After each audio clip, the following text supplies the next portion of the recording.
Hey guys, it's Eric here at Farpoint Mowers and More. Today we're going to be doing a 100-hour service. Actually, I do them every 50 because the cost of a Kubota BX these days will keep you making sure that yours is in good shape. Anyway, we're going to be doing a 50-hour tune-up on this thing. And what that involves is a hydrostatic transmission filter, an oil filter, a air filter, and that's probably really nasty, and then 2 fuel filters. There's actually 2 located on this. I'll show you how to get to both of them. And of course, the oil for the oil change and a little bit of the super UDT, universal transmission fluid or hydraulic fluid for the rear end. You're not gonna lose but like a cup. But you know where else you lose it from? Every time you hook a coupler or take it apart, you got a couple of drips coming out of there. I've got a lot of implements that I use both on the front and back of this, so I'm sure that over time it has kind of drained down. I got this filter kit online. I'll leave a link to where you can pick this stuff up, but it's pretty much OEM style. And what I'm gonna do, I'll pause the camera, I'm gonna put all this stuff, lay it out on the table and show you close up what you get in that kit. And we'll go from there and I'll show you how to do all this stuff. All right, well, here we are on the bench. Calls for like 2.9 quarts of 15W40 for the oil. So I had 3 quarts of 1540 from Kubota. And again, I got a 5-quart jug or 1-gallon jug of super UDT. Now you can use UDT, that's non-synthetic, but these days I just go ahead and get the synthetic. For the filters, and we'll start with the easiest one to replace first. That is our air filter, and here it is. I mean, it's literally identical to OEM. I take good care of my stuff, so I wouldn't buy a filter kit unless I felt comfortable with it. From the looks of it, these things were pretty much direct replacement. I believe that, yeah, hydraulic filter. I mean, it even has the part numbers for the genuine Kubota stuff, which is nice. Then this should be our oil filter here. Yeah, lube filter oil. And it has got a little protective cap on it. It's nice looking. It does have a relief valve. So if you're looking at like aftermarket parts, things you want to look for is like, does it have the same stuff as the OEM? So that's an anti-drain back valve there. And same with the transmission, so that's good. And then lastly, our 2 filters. These are just plastic. You know? They're low pressure, so they're just plastic filters. And inside of them, of course, paper cartridges, and they know not including oil and stuff. I mean, you can get into this whole job here for right around $100. You take this to the Kubota dealership, probably, well, other than the drive time and the fuel and having to get your truck and trailer down the road with all that stuff, you're looking probably at $500 or $600 to have this job done at the dealership. So I hope that this video will save you a fortune. Let's hope so. All right, let's move over to the Kubota. I will show you the first thing you need to remove. It's just gonna make the job a whole lot easier. So let's do that. All right, and to do this job a whole lot easier is you're just gonna wanna remove the hood. The whole front plastic here just comes out. There's a tab here, and you don't have to remove these all the way, although it sometimes does make it easier. I think I actually am gonna remove it all the way. Other thing you wanna do before you get started on this job, and you can't tell, but this one's already been done, is warm the engine up. It's actually a really nice day for November here in North Carolina, but you want that engine oil to flow freely. You don't want it to burn you or anything, but it also helps by running the engine to get everything stirred up. Any sediment that might be in the bottom of the pan will get kicked up in there, and that'll just make it easier when we're doing our oil change. All right, so once you have those 2 removed or at least loosened, we're just gonna slide this forward. It's locked into tabs along here, so sometimes it's a little stiff. There we go. And one of the weak points on these, this is actually brand new. These things tend to get old, they crack, they break. It's not a great design. Good news is the price of these has come down as well, but that's not much good news. Okay, with that removed, we're gonna start with the easiest part, and that's right here. That's our air filter. And take a look, there's a sign here that says top and an arrow that points up for top. We'll go ahead and remove the 2 clamps. Yeah. And slide that out. And yeah, you can take a look at that. Just the dust coming off of my hands there ought to tell it. So that's really ugly. I'll compare. This is a genuine Kubota. And there's the aftermarket one. So you get an idea of build quality. Really, I'm not seeing any physical difference other than the stamping. Both made out of a soft rubber, identical height. So that's kind of cool. Okay, so I'm going to go ahead and install my new one. And you just kind of push it down on there. That rubber has like a bit of a seal to it. And I'm going to close that right back up. So we'll go ahead and do that. And that's that. Okay. Next up, while we're still on this side, I'm going to lower the camera down and show you, here's our first fuel filter. That's the easy one to get to. The other one's up underneath. We're going to go ahead and replace that one. All right, so here we are right up on this thing. And you can see filter here. It's held in by a 10 mil. And you don't have to take it all the way off. You loosen that up a little bit, you can slide it out. But it is important to pay attention to the direction. And the clamps themselves, they're just squeeze clamps. So I have, and you can use whatever you want on this, but I have these right here that kind of squeeze those and slide them up out of the way. And I'm gonna go ahead and do that right now, get both those. Okay, so we move that up out of the way. Now, on this side, I like to take a pair of vice grips and kind of squeeze down on that, just so we don't end up losing a ton of fluid. You don't want to squeeze too tightly or you'll end up having, damage to the hose or whatnot. But what you can't see off camera here is that I've placed a pan, well, you kind of see it there. I placed a pan up underneath to catch any of that diesel fuel that does come out. And now I'm going to take the 10 mil and loosen that. There we go. And we'll just loosen that a bit. Like I said, you don't have to, just till it moves freely. You can kind of see how it'll turn now. There we go. Alrighty. Now, I'm going to take that same pair of pliers, I'm going to grab it right here and twist, and you'll see that will free it up. When I pull this top one off, it's not unusual to lose a little bit of fluid. But I'm going to have my replacement filter right on standby to slide that back in. There we go. And we can actually put this clamp back in place.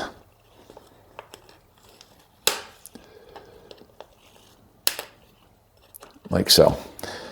Okay, so that's held in there. And of course, we'll have a little bit of leakage, so I'll just kind of tuck it in. Try to tuck it in up here for a second while we work on our other half. All right, now on the bottom, again, a little bit more leakage is going to come out of this, but we're going to twist that up. Hopefully any fluid that we get coming out of here will go to the bottom. That's coming out. We'll dump that into the pan. Slide this one back in.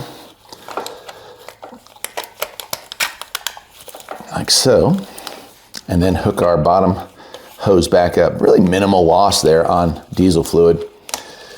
Okay, again, we'll take our clamp and move it back into place. All right, there we go. And once we have it situated kind of where it was, we can go ahead, finish up by tightening this back down. Okay, so now we moved over to this side. You have an oil filter right here. You got your dipstick right here. You got your oil cap. What I like to do is unscrew the cap. I'm gonna leave it on there just so we don't get any trash. Also, great time to pull out your dipstick and make sure that you're not burning oil or losing oil somewhere else. This one does not appear to have any leaks, and we want to keep it that way. So let's check and see before we do this oil change after 50 hours where we're at. Now let's see here. Looks like we're actually just a smidge over. That could be a sign that one of the injectors isn't firing properly. So I'm gonna go ahead and add a little bit of fuel injector cleaner as I finish up this job. Another thing I like to do, either on the transmission filter or on the oil filter, I put the date and the hours on there. That way I'll know when it's due if I forget, because I am getting old. So actually I'm not getting old, unfortunately. But let's go ahead and loosen this up. And again, I've got the bucket, you can kind of see it there, to collect any spills that we have here, but hopefully it won't be too bad. You don't have to worry about the fact that you haven't drained the oil out of the engine yet, because this part here sits higher, so you won't lose a ton of oil through this, just the regular amount of oil you would normally lose. And there it is, I'm gonna dump that out. A little bit there. And we'll let that drain for a second. Again, the filters are nearly identical. They're the same height, the same size. This one's obviously feeling heavier, but as this one's a genuine Kubota, and they appear to be fairly, pretty much the same. Only other thing I'm gonna do here while I'm thinking of it is I like to put a little bit of Marble Mister oil in with my oil. And so I'm gonna do that on this. I'll just go ahead and fill up Not all the way, but just put some in there. That's about enough. They say with Marvel Mystery Oil, you're not supposed to replace more than 20% of your oil with it. That's probably about 3 ounces right there. I would say that's probably just the right amount. And I'll take some of that oil, a little bit off of here, and just wet that gasket. That'll make it easier next time I need to replace it. Same with the threads. It's gonna get a little damped up. There we go. All right, I'll go ahead and install that. And we're ready to move to the good part, which is underneath. And we're gonna drain the oil, place the hydrostatic transmission filter,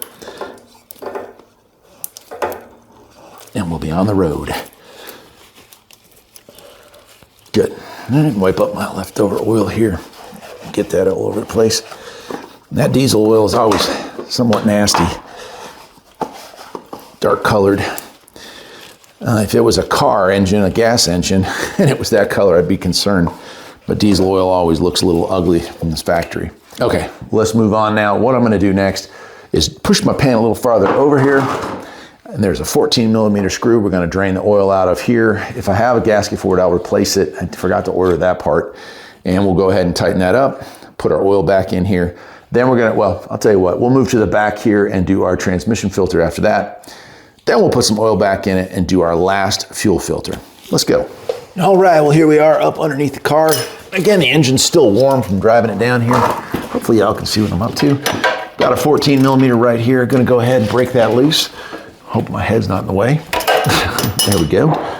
And we'll let that just drain. I'm gonna unscrew that now. There we go, come on, come on, come on. There we go. We'll let that drain out of there.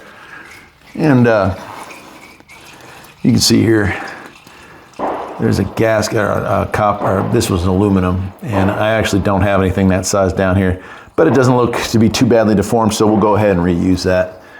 While I'm up under here, I'm checking for some other stuff. I'm looking for leaks. I do have slight leaks here on these seals. I'm gonna be replacing those in another video, but I'm also looking for damage anywhere underneath that I just didn't see, couldn't find, and making sure that everything looks pretty smooth, and it really does. It looks good. All right, well, once that oil has started to slow down to a nice drip like we have here, we can go ahead and reinsert our drain plug. Okay, once we got that nice and snug, we'll wipe off any residual just in case we end up having an issue. We'll know about it. And I'll slide this very carefully back to where our transmission filter is. And that, hopefully you can see, yeah, just barely, is right here. So now we're gonna need that oil filter wrench again, most likely. There it is right there. So we'll go ahead, and again, we're gonna loosen this up. First time I did one of these, I really thought, oh no, I'm gonna lose all my fluid. But it turns out, just what's in the filter really comes out, maybe a little bit more, and that's not so bad. Let's see, that fluid's really clean. You wanna keep it that way.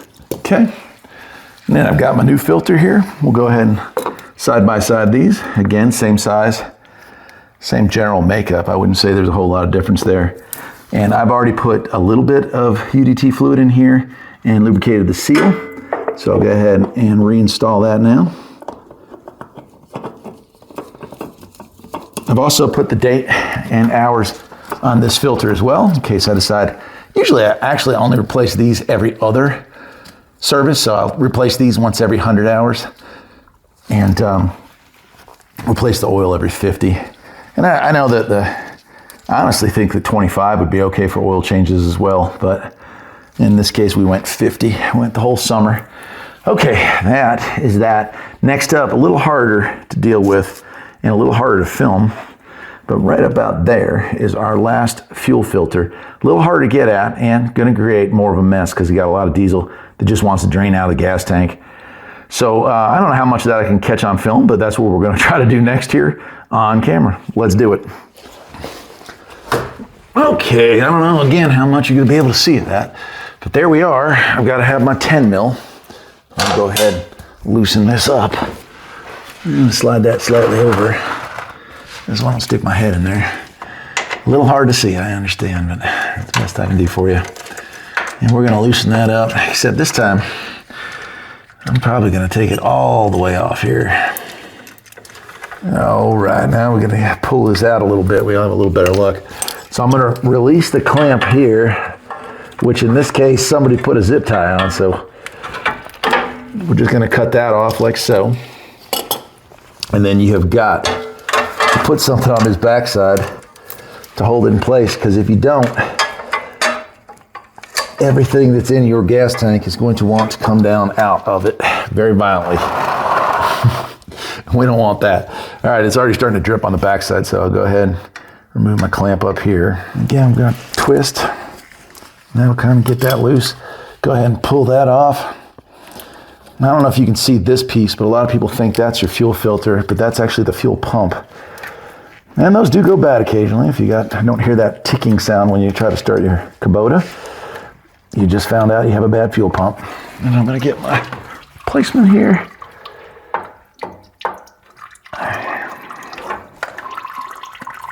Slide that on there. Put my clamp back in.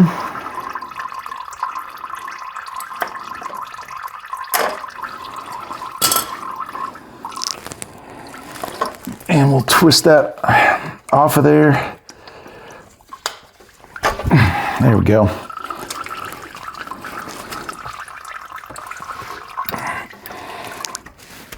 Slide that back into place. Move our clamp out of the way. And I'm gonna go grab a zip tie, and then we'll just put this back on. Go ahead and slide it over that, just a placeholder. There we go. All right, give me 1 second to find me a new zip tie. Definitely got one of these filters to be super easy to replace, and the other one, not quite. But you definitely want to replace both. This one down here is actually probably far more critical than the upper one, because your sediment tends to sink to the bottom, and so this is going to be the one that catches more of the gunk. If you damage any of these clamps, and it looks like this one I damaged some time ago, and I forget every 50 hours, you can just replace it with zip ties. Zip ties hold up just fine. I've never had one fail. I use them for riding mowers as well. So, I mean, harsh climates, harsh environments, a lot of rattling, all that jazz, no problems. There's just one more thing I want to talk to you about while I'm upside down here, but let me go ahead and finish tightening this thing back up and we'll get into that. Right on. Okay, so hopefully you can see what I'm about to point at, but right back there, right up here, there's this nice shield protecting it, is the hydrostatic fan, right? That fan attaches to the drive shaft and connects to the rear of this, for the rear transmission, the whole differential and all that. This fan here, these things go bad if you're driving this thing around doing a lot of work with it without the mowing deck on it. Sticks cut up in here, they bust that fan, and that'll cause this thing to overheat and be, problematic. You don't want that to be a problem. So just something to be aware of. You probably want to take a look at that fan. I've replaced one. It's not fun. It's not fun. It can be done without separating all this stuff. I think they want you to take half this thing apart to get to it. It can be done right from here, right from there, but it is not a fun job. So preventative maintenance on that is probably the better bet. I'm just making sure. I thought I saw a drop there for a second, but probably just residual. Let me wipe it down and just sit here for a moment. Okay, all right, well, I'm gonna slide my pan out and drain my oil, and then it's time to top off our fluids and wrap this video up. That's it. Time to put oil back in this thing and call it a day. It says 2.9 quarts. I'm gonna go ahead and put in just shy of 3, and then check my oil level. If everything looks okay, I will go ahead and start the engine and run it for a few minutes to make sure nothing's leaking, shut it off, and recheck those levels. I hope you've enjoyed the video series, my friends. Till next time, take care.